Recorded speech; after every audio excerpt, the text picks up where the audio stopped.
खौफनाक हद तक ईमानदार हो जाता है आदमी, तब जाके अल्लाह कबूल करता है उसकी दुआ को। हमारे यहाँ लोगों को इस बात का अदराक नहीं है कि जब आप अल्लाह को याद करना शुरू कर देते हैं तो फिर तस्बीह अपना काम अपने तरीके से करती है। आप उसको कंट्रोल नहीं कर रहे।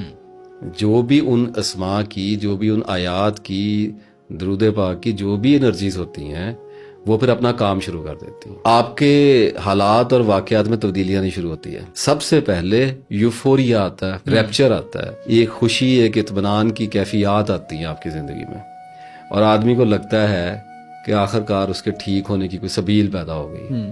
अब वो नेक लोगों में से हो जाएगा। बड़ी अच्छी ख्वाहिश है, हर इंसान में, हर मुसलमान में मौजूद है। लेकिन होता ये है कि वो जो तस्बीह का हनीमून पीरियड है, किसी में 1 महीने का होता है, किसी 2-3 महीने में होता है, वो खत्म हो जाता है। उसके बाद जिंदगी की वही बेरंगी है, वही कश्मकश है और वही हौलनाकी है। हॉरर ऑफ लाइफ तो वही है और वही आप हैं और वही बस अल्लाह अल्लाह अल्लाह अल्लाह अल्लाह अल्लाह हो रही है। यहां जाकर फिर आदमी हैरान होना शुरू होता है कि वो कैफियत कहाँ चली गई। वो तो थोड़ी देर के लिए आई थी, अब वो कहते जी पहले कैफियत बड़ी आ रही थी, अब कैफियत नहीं आती।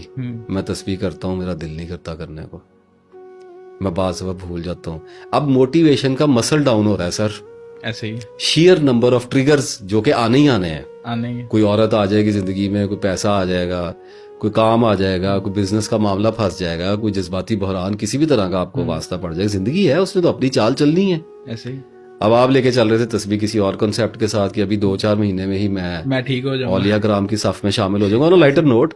लेकिन यहाँ तो मामला और भी आगे मसरूफियत में चला गया और परेशानी में चला गया। तो अब हो क्या रहा है कि आप बाजार में अपना सामान लेने के लिए भागे फिर रहे हैं और साथ आप तेज तेज या अल्लाह या अल्लाह या अल्लाह या अल्लाह। तो लोग परेशान हो जाते हैं कि यार ये तस्बीह भी कर रहे हैं और जिंदगी की डगर जो है वो तब्दील होने का नाम ही नहीं ले रही। यही तस्बीह है, ये ऐन तस्बीह है। लोग ढूंढते हैं हसन साहब कैफियत, अब कैफियत लोग ढूंढते हैं सरूर।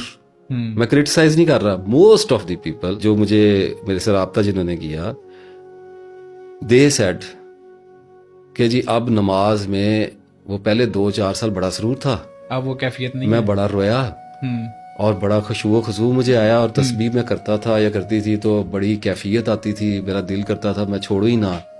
और अब एकदम मुर्दा सा हो गया दिल, उदासी सी और इरिटेशन सी होती है और मेरा ताल्लुक ऐसे लगता है जैसे अल्लाह ने मुझे भुला दिया है। मैं कहता हूँ यही ऐन तस्बीह है।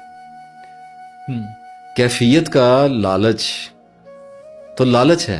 ऐसे ही एक वक्त था जब अल्लाह ने आपको एक कैफियत में रखा, आ जाती है मर्दों पे औरतों पे कैफियत आ जाती है। आदमी जब अल्लाह की तरफ लपकता है तो टूटे हुए दिल के साथ, बड़े अरमानों के साथ लपकता है।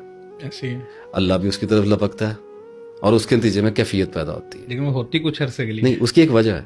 आप उस कैफियत को हमेशा के लिए सहार नहीं सकते, एब्जॉर्ब नहीं कर सकते, मजबूर हो जाएंगे। वो कैफियत आने जाने के लिए रखी हुई है। उस कैफियत का मकसद, उसका मतलब आपको कुछ रियलाइज कराना है कि अल्लाह आपको ये कहना चाह रहा है कि I am here, don't worry, मैं तेरे अंदर ये कैफियत पैदा करके तुझे ये बता रहा हूँ कि मेरे और तेरे कनेक्शन के अंदर कोई सच्चाई है। ऐसी है। हो गया, ले लिए मजे 2-3 साल, बैठे रहे अल्लाह मियाँ के साथ, की बातें, खूब मामला चला। अब क्या हुआ कि अचानक कोई ऐसा मसला है, पैसे खत्म हो जाते हैं, बीमारी आ गई, किसी बच्चे का मसला आ गया, कोई घर में कोई फौतगी हो गई, कोई घर में कोई और मसला आ गया, कोई ऐसा जिंदगी में बहरान पैदा करता है अल्लाह जिसके नतीजे में आपकी तमाम तर जो मेंटल एनर्जीज हैं वो उस तरफ को शिफ्ट हो जाती हैं और तस्बीह पीछे रह जाती। नहीं सर, तस्बीह आप घसीट के लेके चल रहे हैं, कैफियत गायब हो गई। कैफियत अब गायब हो गई तो भाई हो गई। अब पहले अल्लाह ने कैफियत दे के आजमाया था, अब लेके कि मैं कैफियत देता हूँ तो देखते हैं क्या करता है। तो बड़ा शुक्र किया, बड़े मजे किए, बड़े नेक पाक बन के रहे। अब अल्लाह ने फिर हजरत अयूब वाला काम कर दिया, तो अब फिर परेशान हो जाएंगे। क्यों अब परेशान क्यों होंगे? अब कैफियत उसने छीन ली, अब नहीं है कैफियत, अब यही वीरानी है। तो यही तो तस्बीह है, इसी में तो साबित कदम रहना है, ना आए मौत तक कैफियत। क्या करनी है कैफियत? इस्लाम में कौन सा कैफ है, इस्लाम में कौन सा सरूर है? इस्लाम में तो एक स्ट्रगल है, इस्लाम में तो कशमकश है, अपने नफ्स के खिलाफ, अपनी ख्वाहिशों के खिलाफ एक जंग है जो मरते दम तक, मौत तक जारी रहनी है। इस सारे खराबे में आप कैफियत ढूंढ रहे हैं, ابھی اللہ کی طرف سے آ گئی, شکر کریں اللہ کا, اللہ نے دے دیا. اب ایک بات بھی نماز پڑھتا ہے, آپ کو بھی آتی ہوگی, مجھے بھی آتی ہے, ہم سب کو آتی ہے. کبھی کیف آتا ہے, کبھی رونا آتا ہے, کبھی عاجزی پیدا ہو جاتی ہے, کبھی ندامت آتی ہے, کبھی خوف آ جاتا ہے, اور کبھی کچھ بھی نہیں آتا. آپ نے جب کبھی اللہ سے بڑی رو کے دعا مانگی ہوگی, اس وقت آپ کے اندر کیا ہوتا ہے؟ Terrible honesty. ایسے ہی ہے. اور جی میں گناہ گار جی, اور جی میں گندا جی, اب میرے کو غلطی ہوگی جی, بندہ سرنڈر مینو معاف کر دو جی. کوئی ریزننگ نہیں ہوتی ہے نماز میں, کوئی ریزننگ نہیں ہوتی ہے. کنفیشن از پریئر, اعتراف ہوتا ہے. آپ اعتراف کر رہے ہیں, اللہ تعالیٰ آپ کو معاف کر رہا ہے. کون سا بندہ ہے جو نماز میں دعا مانگ رہا ہے رو کے, اللہ کہہ رہا ہے جی اس نے مجھے ایسے کیا تو میں نے ایسے کہہ دیا, نہیں جی وہ غلطی ہو گئی, نہیں معاف کر دے جی, بیماری لگ گئی جی شفا دے دو جی. ایسے ہی ہے. ترلا ہے نا, دربار میں پہنچ گئے. تو یہ کیفیت ٹیریبل آنیسٹی کی کیفیت ہے. خوفناک حد تک ایماندار ہو جاتا ہے آدمی, تب جا کے اللہ قبول کرتا ہے اس کی دعا کو. اسے کہتے ہیں دل سے نکلی ہوئی ہے. اب یہ جو دل سے نکلی ہوئی دعا ہے یہ کیفیت ہے. جب یہ پیدا ہوگی تب دعا پیدا ہوگی, ادروائز یہ دعا کیا ہے؟ اللہ تعالیٰ معاف کر دے, اللہ تعالیٰ ہدایت دے دے, یہی سارے کر رہے ہیں نا روز ایسے ہی ہے. 5 نمازوں کے بعد. کیا کیفیت ہے اس میں؟ کوئی کیفیت نہیں. اسی طرح جب لوگ کبھی کبھی نماز پڑھنے کے لیے ہم کھڑے ہوتے ہیں تو ہمیں وہ کیفیت دعا سے پہلے بھی آتی ہے.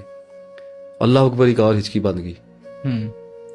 کبھی کبھی گناہ ایسا ہو جاتا ہے کہ آدمی بھاگم بھاگ وضو کرتا ہے, شرمندگی ایسی ہو جاتی ہے کہ بس وہ کھڑے بھی نہیں ہوا جا رہا تھا, پہلے ہی میلٹ ہو رہا ہوتا ہے. ایسے ہی. ٹھیک ہے, وہ کیفیت ہے. اچھا, اب اسی طرح کی کیفیت تسبیح میں بھی آتی ہے کہ جب آدمی شروع میں تسبیح شروع کرتے ہیں تو وہ اتنے اس کے اوپر موٹیویٹڈ ہوتے ہیں کہ ان کو کیفیت آ جاتی ہے. پھر وہ آہستہ آہستہ موٹیویشن مسل ڈاؤن ہوتا ہے اور کیفیت چلی جاتی ہے. تو میں لوگوں کو شروع دن سے یہ کہتا آ رہا ہوں کہ چلی گی کیفیت تو چلی گی, اس کا لالچ کیوں کرتے ہو, اس کی تلاش میں کیوں ہو؟ اللہ کی تلاش میں نکلے تھے, کیفیات کی تلاش میں نہیں نکلے تھے. اللہ کی طلب کا سفر تھا, کیفیات کو ڈھونڈنے کا سفر نہیں تھا. یہ اللہ کی پہچان, اپنی ذات کی پہچان کا سفر شروع کیا تھا. کیفیت کی پہچان کہاں سے ڈھونڈنے لگ گئے ہو؟ کیفیت کیسے؟ ابھی مجھے پرسوں چوتھ بھی 3-4 دن پہلے ایک میسج آیا کہ جی مجھے کیفیت نہیں آ رہی. جی میں نے کبھی نہیں آ رہی تو نہ آئے, میں کہاں سے لا کے دوں کیفیت؟ آپ کہاں سے ڈھونڈ کے لائیں گے کیفیت؟ کوئی خود بھی کیفیت پیدا کر سکتا ہے؟